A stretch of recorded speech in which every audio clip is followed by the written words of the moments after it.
పూజ ఏమైంది?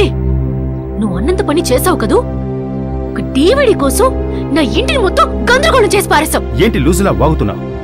నాకు దీనికి ఎలాంటి సంబంధం లేదు. నేను ఊరికే వదలను. పోలీసులకి కంప్లైంట్ చేసి నీ కుటుంబాన్ని లేపేస్తాను, చూస్తూ ఉండు.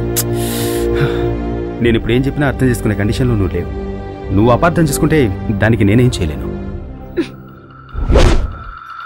Let me tell you one thing. నువ్వేదో డివిడి కోసం వెతుకుతున్నావు కదా, అది నా దగ్గరే ఉంది. You will never get it. నీకు చేతనైంది చేసుకో.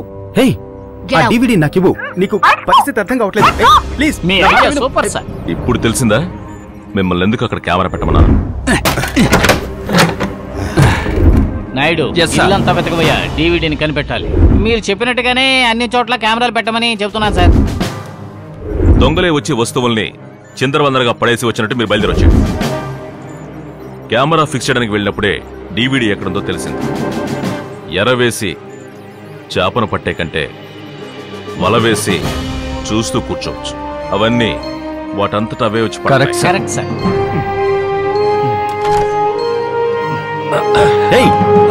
ఎవరు మీరు? ఎక్కడికి దీన్ని తీసుకువెళ్తున్నారు? ఎవరయ్యా నువ్వు? ముందుకొచ్చి మాట్లాడు. మేడ తిప్పలేకపోతున్నాను కదా.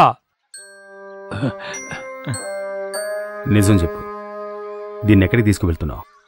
మేడం ఇల్లు ఖాళీ చేస్తున్నారు. ఖాళీ చేస్తుంది మేము, ఖాళీ చేయమంది వాళ్ళు. బుర్ర తిరిగిపోతుందిరా.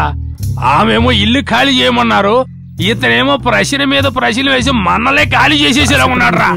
నా అంత చూస్తానని చెప్పింది, ఇప్పుడు తనే ఖాళీ చేసి వెళ్ళిపోతుందండి. రే, ఫోన్ వస్తుందిరా. ఆగండి రా. రే, మిమ్మల్ని ఆగండి. ఆగమంటున్నాను కదా.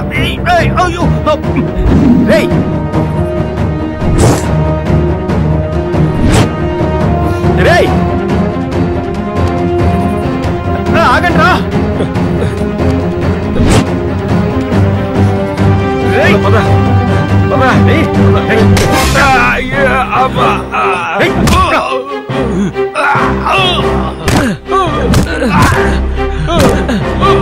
వాడు కూడా మోసుకొచ్చా కదా, వాడిని నాలుగు కొట్టు.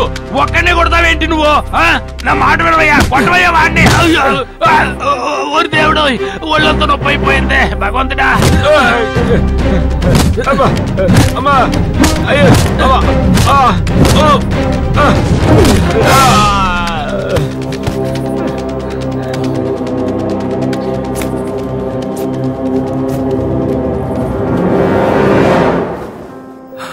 హే, అయ్యో పూజ, హే లే.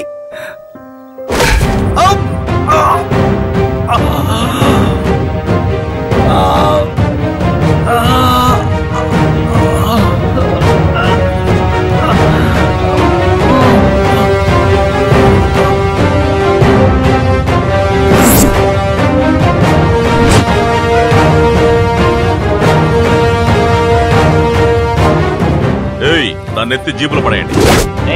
చెప్పినట్టు చేయండి.